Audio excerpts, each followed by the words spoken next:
sénégalais yi di gën a wàññeeku. Ayoba bu ñu dañuy rester toujours ci communication. ñu génn ci politique yi am na ay journalistes yoo xam ne ils sont proches du pouvoir. jege nañ pouvoir bu dee nee nañ politique wu ñu jege nañ pouvoir. parce que dañuy revendiquer ñoom ay xaritu diw lan lu fa xew dañ koy xam. je pense que dégg nga sorti Cheikh Yérim Seck. démb dégg naa ko et j'étais scandalisé vers la fin. Je l'ai dénoncé d'ailleurs sur mes réseaux sociaux. 21e siècle benn sénégalais taxaw ci télé ni pour régler définitivement le problème Sonko su jaree ñu rey 90% des sénégalais nañ ko def. donc loolu c'est ba léegi dégguma pire tey ci suba. TFM ils ont rediffusé l'émission en intégralité dégguma ba léegi TFM présenté excuse démarqué wu ci propos yi Cheikh Yérim Seck tenir gisuma ba léegi Sénégal génne communiqué correct jusqu'à présent ils n'ont pas sorti de communiqué. C'est comme si rien ne se passait. C'est-à-dire un homme qui appelle au meurtre de 16 millions de Sénégalais pour régler le problème d'un opposant judiciairement, juridiquement du moins, ñu ni loolu grave. C'est-à-dire c'est comme si c'est banal quoi. L'autre jour, c'est un autre doyen de la presse qui allait sur Sénégal 7 dire qu'on doit donner aux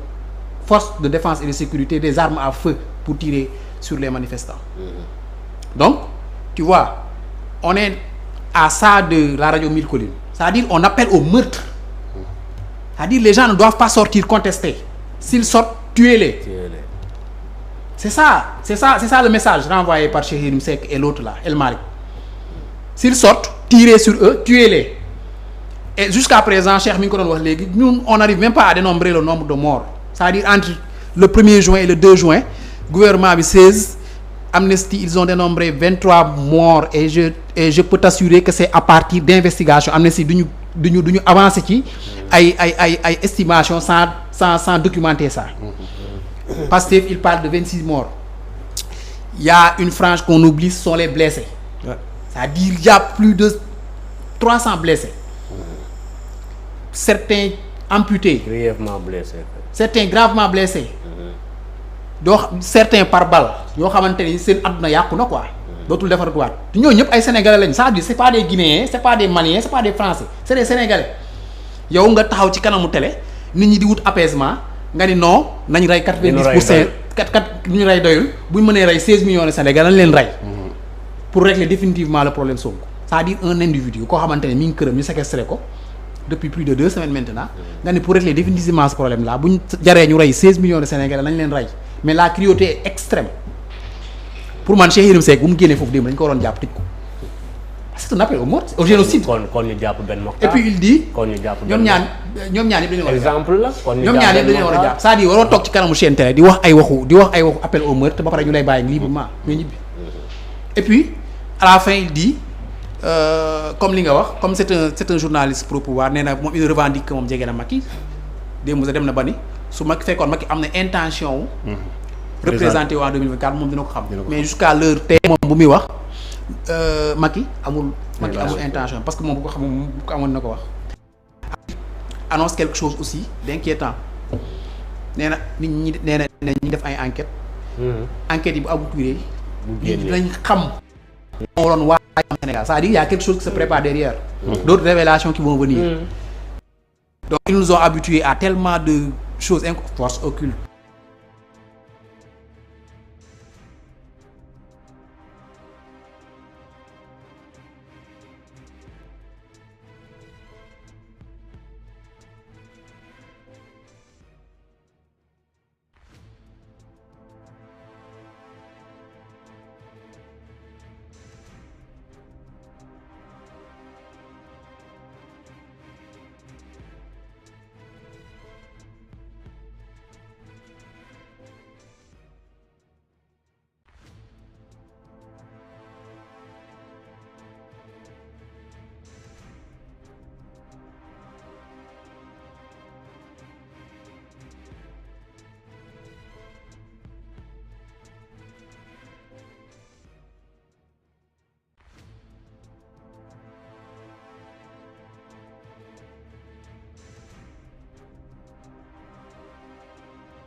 ñu invité un Cheikh Yérim boo xamante c'est un journaliste doublé d'un écrivain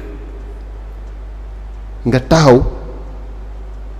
devant tous les Sénégalais et devant le monde entier nga def preuve d'irresponsabilité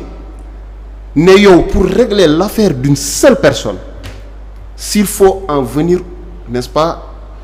à éliminer 90% des Sénégalais il faut le faire ba pare 10% yi des ñoom bu dee dañuy dund ñu dund mais Cheikh Yérim en disant cela dafa fàtte ni peut-être moom il fera partie des 90% parce que apparemment moom il est en train de comme un prophète mu ngi prophétiser di wax ni moom 90% nañ dem peut-être moom dafa yaakaar du si bokk moom dina fekkee 10% yi mais na xam ne 90% des Sénégalais bu ñu ko reyee fii pour le cas Ousmane Sonko il fera partie des 90%. Irresponsabilité baaxul encore une fois tu peux pas faire preuve de pédantisme xam nga c'est bon Cheikh Yérim c'est ça son problème il se croit trop intelligent finalement il n'est pas intelligent moi je me dis tey Cheikh Yérim bu doonoon sama doom bi mu waxee loolu dama koy taal mbéj parce que quelqu'un qui dit des bêtises c'est ça qu'il mérite il mérite pas mieux encore une fois au niveau de la TFM il est attendu il n'est pas trop tard nga dénoncer démarque-toi de ces propos irresponsables tenus par un invité boo xamante ni mooy Cheikh Yérim Cheikh Yérim man je me demande finalement bi mu waxee démb ba ma suivre dama ne Cheikh Yérim est-ce qu'il n'aurait pas bien fait de rester dans son coin xam nga il avait annoncé une retraite néew na moom day déconnecté wu de la vie politique de la vie publique dem dund il va gérer sa famille vraiment je ne sais pas quelle mouche l'a piqué ba Cheikh Yérim bàyyi loolu ñëw suñu ñëwaat encore di jël suñu micro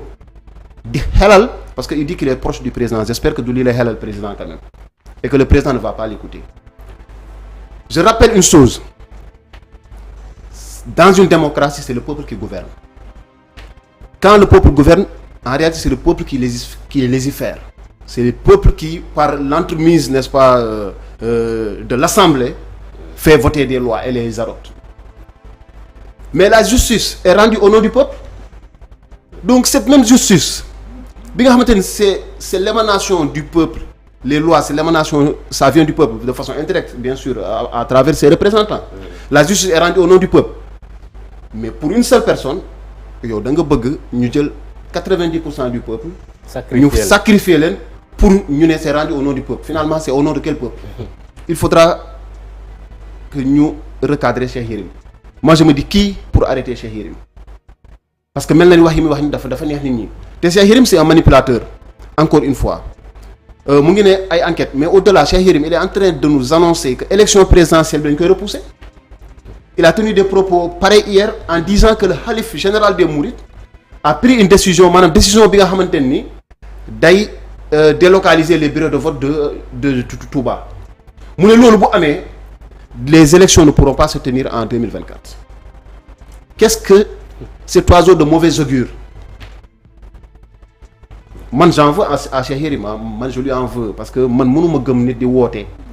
ay nit di faatu. bàyyi leen ko peuple bi rek. mënuñu seetaan loolu je pense que il faut que les gens tirent sur Cheikh Yérim bien sûr j'ai pas dit d'aller le violenter mais il faut par des arguments lui dire Cheikh Yérim le déshabiller le désarmer lui dire Cheikh Yérim tu as tort de tenir de tels propos et fais une vidéo